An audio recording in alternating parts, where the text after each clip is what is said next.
va accueillir, puisque Renaud, vous avez parlé de la Manif pour tous, on va accueillir Albéric Dumont, qui est vice-président de la Manif pour tous, qui va nous rejoindre. Pendant ce temps, Jean-Baptiste Moreau, une précision. Non, mais c'est juste, là, il s'agit juste, cette circulaire, d'homogénéiser les pratiques des officiers d'état civil pour clarifier la situation en fonction de la jurisprudence qui va être rendue qui a été rendue d'une part en avril 2019 par la Cour européenne des droits de l'homme et qui va être rendue le 20 septembre par la Cour de cassation. C'est ni plus ni moins que de clarifier la situation et que tout le monde l'applique de la même façon partout en France et sur tous les territoires. Albéric Dumont, bonsoir. Est-ce que vous êtes convaincu par ces explications ? Alors, bonsoir. Tout d'abord, je voudrais réagir à ce qui vient d'être dit. La Manif pour tous n'est pas là pour troubler ou perturber le débat, simplement y participer en tant que simple citoyen. Je pense que c'est une liberté que nous avons et que nous comptons bien exercer dans le cadre, bien sûr, d'un débat qui est voulu par tous apaisé.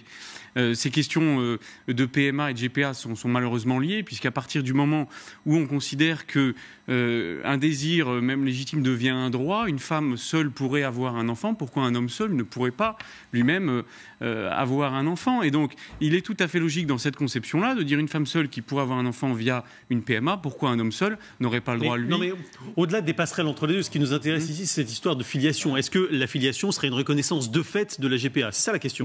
Il y a une hypocrisie totale de dire à la fois la GPA reste interdite en France, en revanche les GPA qui sont exercées à l'étranger sont retranscrites automatiquement à l'état civil français. Dans ce cas-là, c'est effectivement un pas de plus vers la GPA, c'est-à-dire que c'est une barrière supplémentaire qui saute. Ces enfants, en plus, on parle d'enfants fantômes, d'enfants qui auraient moins de droits que les autres. Ces enfants ont quand même des états civils. Généralement, en plus, la plupart d'entre eux naissent aux États-Unis. Excusez-moi, avoir un état civil américain, je pense qu'il y a pire comme boulet pour partir dans la vie. Quand même, faut quand même rappeler que ça devient une exigence européenne à partir du moment où il y a cet arrêt de la Cour européenne des droits de l'homme. C'est consultatif, sauf erreur de ma part. Ça n'est pas forcément impératif, cet avis de la Cour européenne des droits de l'homme. Ça indique aussi une direction de l'harmonisation que va prendre le droit européen à l'avenir. Donc c'est vrai que, puis encore une fois, on est sur une reconnaissance simplement de quelque chose qui existe, des enfants qui sont déjà nés, et on cherche à faciliter la vie de citoyens français qui sont sur le territoire. De la vie, on peut avoir un avis différent. Mais là où je suis assez d'accord avec vous, c'est qu'il y a la question des enfants qui sont déjà nés et qui sont là, et qui effectivement, s'il y a des problèmes de droit, qu'on les résolve, c'est une chose. En revanche, cette circulaire-là, elle ne s'appliquera pas uniquement, ou elle ne s'appliquerait pas uniquement pour les enfants déjà nés, mais également pour les enfants à naître. Donc c'est clairement un encouragement aussi pour les parents. Mais bien sûr que si, parce que vous savez que même en étant hors la loi, votre situation sera régularisée dès votre retour sur le territoire national. Mais elle est donc, déjà... c'est les enfants. C'était la même chose. Ça a été la même chose avec les adoptions illégales à l'étranger. Donc il ne faut pas être hypocrite. Ni moins. Si on règle il y aura des enfants à naître de la même façon dont les enfants sont déjà nés. Donc il ne faut pas être hypocrite. Si on décide de régler la situation des enfants déjà nés par une GPA pratiquée à l'étranger, la même façon d'appliquer la règle, logiquement, doit s'exercer pour les enfants à venir. C'est en aucun cas une incitation. De toute façon. Dans ce cas-là, pourquoi ça incite. Si, puisque vous reconnaissez du fait que la GPA dans un autre pays est du coup tolérable. Et pour nous, en tout cas, c'est notre positionnement. Et Comment est-ce qu'on peut interdire la GPA dans un autre pays ? Eh bien, je vais vous dire, c'est exactement ce que proposait Manuel Valls, c'est d'avoir une grande initiative internationale pour l'abolition de la gestation pour autrui. Parce que pourquoi l'utérus d'une femme française vaudrait plus que l'utérus d'une femme en Inde ou au Nigeria ? Et en fait, c'est là que cette hypocrisie existe. Et qu'en France, on l'interdit parce que c'est intolérable, parce que c'est immonde. Vous parliez vous-même de marchandisation. Mais ce qui est immonde chez nous serait toléré dans d'autres pays. Gabriel Siri. Pardonnez-moi. Mais comporte le débat à l'échelle internationale, c'est une chose. Mais c'est pas pour autant que ça va changer la loi américaine. Gabriel Siri. Non, petit commentaire, parce que c'est toujours amusant de voir la Manif pour tous parler de marchandisation du corps humain et de défendre les droits des femmes, alors que par ailleurs, votre conception de la famille est d'un traditionnel. Vous êtes en faveur de la GPA, vous ? Non, mais attendez, c'est pas le sujet là. Moi, je ne suis pas en faveur de la GPA. Oui, mais vous pouvez aussi me laisser terminer. Avec ce que vous dites, on le croit. Vous pouvez aussi me laisser terminer. Donc, je suis pas en faveur de la GPA parce que je pense effectivement, je suis d'accord sur le fond, que c'est une marchandisation du corps humain. Mais je pointe aussi une hypocrisie. C'est vous, monsieur, qui parliez d'hypocrisie tout à l'heure. La Manif pour tous qui vient défendre les droits des femmes, alors que quand même parmi vos slogans, il y a théorie du genre à l'école, stop, et que vous enfermez les femmes et les hommes d'ailleurs dans une conception traditionnelle de la famille ultra genrée et conservatrice, c'est quand même un peu hypocrite. Donc je me permets de le préciser. Albéric Dumont. Écoutez, venant du Parti socialiste, entendre parler d'hypocrisie, moi, ça m'amuse légèrement parce que il faut rappeler quand même que lors du débat sur le mariage pour tous, on avait dit mariage et adoption. En revanche, la PMA et la GPA, jamais. Le Premier ministre actuel, d'ailleurs, était sur ce positionnement-là. On parle de Manuel Valls, qui était quand même Premier ministre dans votre parti. Aujourd'hui, on est à peine 5 ans après. La question de la PMA est là, et on le voit bien, puisque ça fait partie de la discussion de ce soir, excusez-moi, la question de la GPA aussi. Donc, arrêtons de dire c'est un fantasme. On disait ça, la Manif pour tous fantasme sur la PMA et la GPA, ça n'arrivera jamais, on fera tout pour l'interdire, etc.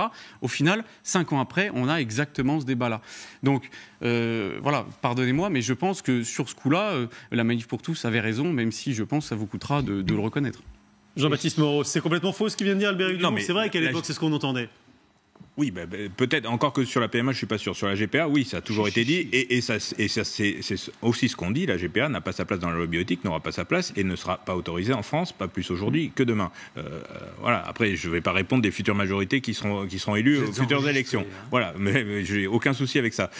Mais sur la PMA, c'était un engagement du président de la République pendant la campagne présidentielle et pendant la campagne législative. Il n'y a jamais eu de mystère là-dessus sur la généralisation de la PMA. Enfin, Est-ce que vous pensez... personne là-dessus. Est-ce que vous pensez, Albéric Dumont, que cette polémique va renforcer peut-être la mobilisation pour les manifestations que vous vous apprêtez à faire ? Écoutez, l'objectif n'est pas forcément de renforcer la mobilisation, mais d'attirer quand même l'attention des Français sur un certain nombre de questions qui se posent, sur quel est le rôle d'un père dans la société. Est-ce qu'un père est vraiment essentiel ? Parce qu'avec ce texte, on va quand même expliquer qu'une femme seule peut élever un enfant de la même manière que 2 hommes, que 2 femmes. Est-ce que les rôles sont interchangeables entre hommes et femmes ? C'est des vraies questions qui se posent. Il y a la question de la pénurie de gamètes.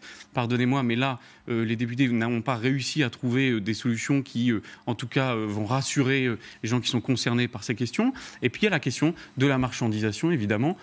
À pénurie de gamètes, dit achat de gamètes à l'étranger, malheureusement, dans des pays où c'est rémunéré, comme au Danemark. C'est ce vers quoi on va, et malheureusement, avec la complicité Gabriel Cyril, pour conclure. Oui. Sur l'égalité des droits, sur la PMA, la question c'est celle de l'égalité des droits. D'abord, c'est une question idéologique de valeur. Moi, ça juridique d'état civil. Moi, la PMA. ça me paraît logique d'élargir. Qu'on ne parle pas de la PMA. S'il vous plaît, laissez parler. Je trouve ça logique d'élargir cette possibilité à des femmes à partir du moment où elle existe pour des couples hétérosexuels. C'est une question d'égalité.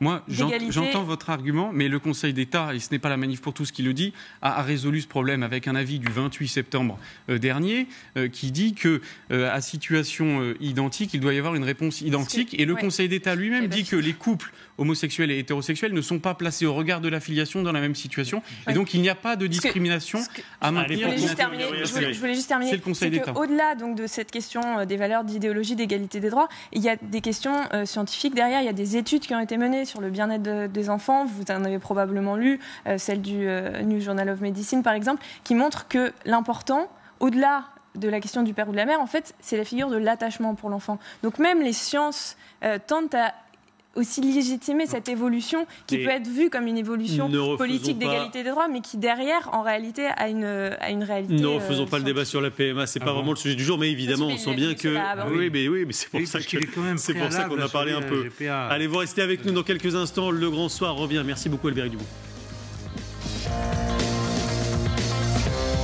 Votre programme.